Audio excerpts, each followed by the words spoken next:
Hey, I'm Jamie Shield. Thank you so much for clicking on this quick prioritization guide. I'm going to give you a quick overview of how to use this, how I've used it in the past, so you can run with it a little bit. First thing you want to do is go up here and make a quick copy. So click on this, then name it appropriately. I've always had an issue with where did I save these files. So take a second, think about where you want to save that. Go back into Google Drive and save it to a location that is easy for you.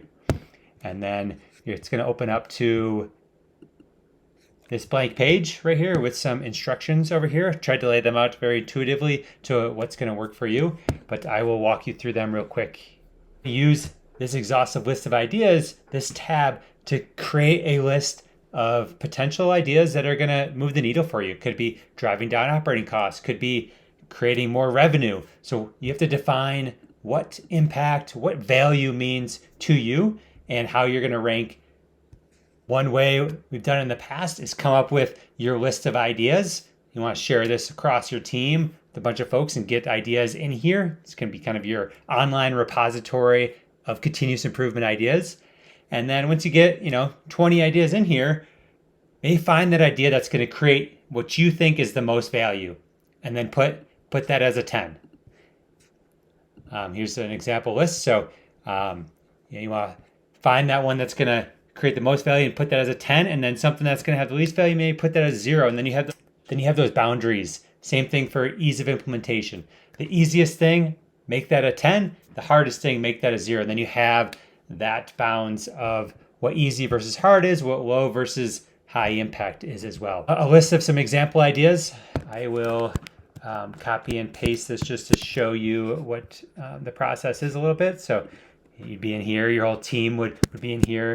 You'd enter in your ideas, write down what number they are, give them values, and then this total here is kind of prioritize the ideas that you might want to implement. So it's going to take your list of ideas, prioritize those top 15 ideas with this easy query function. So you could change this. We just want the output to only show 15 because it gets too busy without that. But you could adjust that. Let's say you wanted 20 ideas. So here's the top 20 ideas, and it's filtering by sorting by column F back here on this other tab. So if you want to sort it by something different, feel free.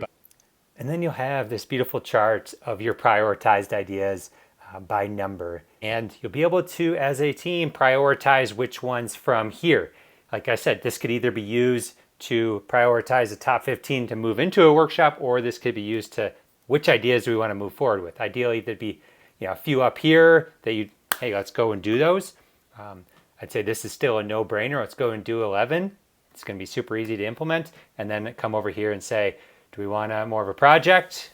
Idea number 1, big impact, versus something easy to do, smaller impact. I mean, implementing 1126 would be great ideas. Get those business as usual and come back here and reprioritize.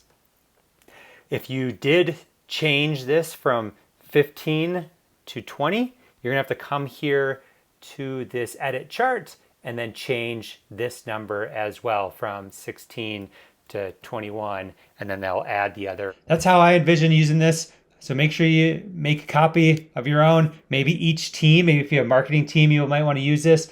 Operations, tap room, each could have their own file and have a repository of ideas. And then maybe you use this to prioritize the top 10 ideas that you're going to be in a workshop with, and then prioritize collaboratively using this as a start. In the end, you want to prioritize the idea that's going to create the biggest value in the shortest amount of time with the simplest means. And don't get hung up on one idea, on your first idea. The best idea is having 100 ideas. So come up with one, and then before you start prioritizing, go get 20 more and prioritize them against each other. That's the value. That's what innovation looks like. Thank you. I hope you really enjoy this tool because I've enjoyed it in the past.